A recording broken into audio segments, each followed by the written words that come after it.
मित्रांनो मी सर्परक्षक आर्मी कांबळे एका construction line मधून आपल्याला ते एक स्नेक रेस्क्यूचा कॉल आला होता. आता लोकेशनला जाऊन आपण बघू की साफ करतो.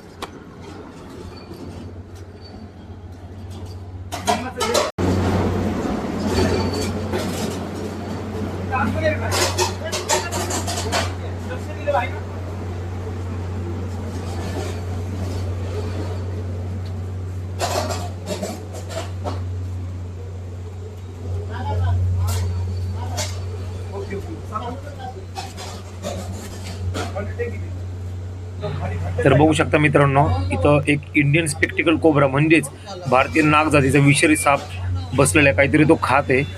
आपण त्याला जवळ जाऊ, व्यवस्थित बघू. त्याला आपण पकडण्याचा प्रयत्न केला. तर पकडण्याचा प्रयत्न करताना आपण बघितलं की त्यांनी एक साप खाल्लेला आहे. तर बिनविषारी जातीचा साप त्यांनी खाल्ला होता मित्रांनो. आपण त्याला जरासं एकदम काळजी घेत पकडण्याचा प्रयत्न केला.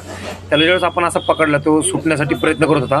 तर अचानक मध्ये त्या तोंडातून साप बाहेर पडला. तर तो बिनविषारी तस्कर जातीचा साप आहे. छोटं पिल्लू होतं मित्रांनो. आयुष्य बाहेर निघायच्या आधीच, जगण्याच्या आधीच त्याचं आयुष्य संपलं. तर या नागाला आपण व्यवस्थित असं रेस्क्यू करून आता आपण याला मोकळ्यामध्ये घेणार आहे. मोकळ्यामध्ये घेतल्यानंतर त्याला पिशूमध्ये पॅक करण्यासाठी आपण प्रयत्न करणार आहे.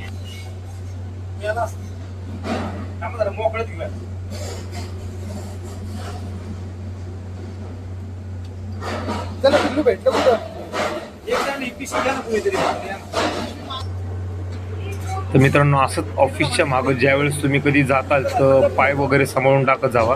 असे भरपूर विषारी साप व बिनविषारी साप आपल्या ऑफिसच्या आसपासच्या परिसरामध्ये पण आढळून येतात. आणि कधी असा साप बिनविषारी समजून पकडण्याचा प्रयत्न करू नका मित्रांनो.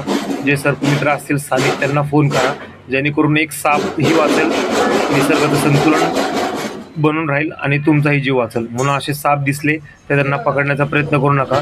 भरपूर काळजी घेत असे साप रेस्क्यू करावं लागतात मित्रांनो.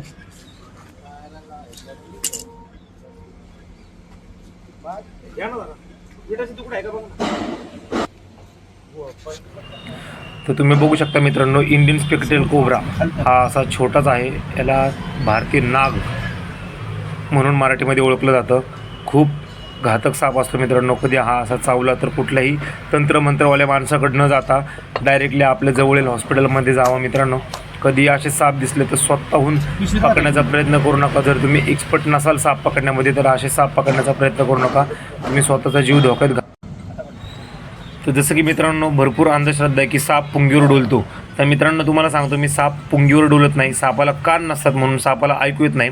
तो स्वतःच्या बचावासाठी पुंगीला बाईट करण्याचा प्रयत्न करतो मित्रांनो. कारण की ज्यावेळेस पुंगीवाला पुंगी वाजवतो त्यावेळेस तो पुंगी इकडे तिकडे हलवतो. तर त्यावेळेस साप त्या हालचालीवर डोलतो.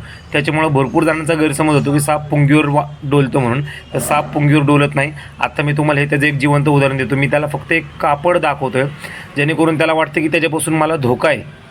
त्याच्यामुळे तो त्याच्या स्वतःच्या बचावासाठी त्या कापडाला बाईट करण्याचा प्रयत्न करतो व असा फणा काढून थांबलेला आहे. तुम्ही बघू शकता. आता तो ॲक्च्युली आपण तो पिशवी सेटअप करतो आहे. त्या सापाला व्यवस्थित आपण पॅक करण्यासाठी. तर तुम्ही बघू शकता खूप छान पद्धतीने आपण अशा प्रकारे सापाला सुखरूप, त्याला कुठल्याही गोष्टीची इजा न होता आपण साप रेस्क्यू करतो आहे. आता त्याला असं काही त्रास न देता आपण साप पिशवीमध्ये पॅक करून त्याला आपण निसर्गात मुक्त करणार आहे मित्रांनो.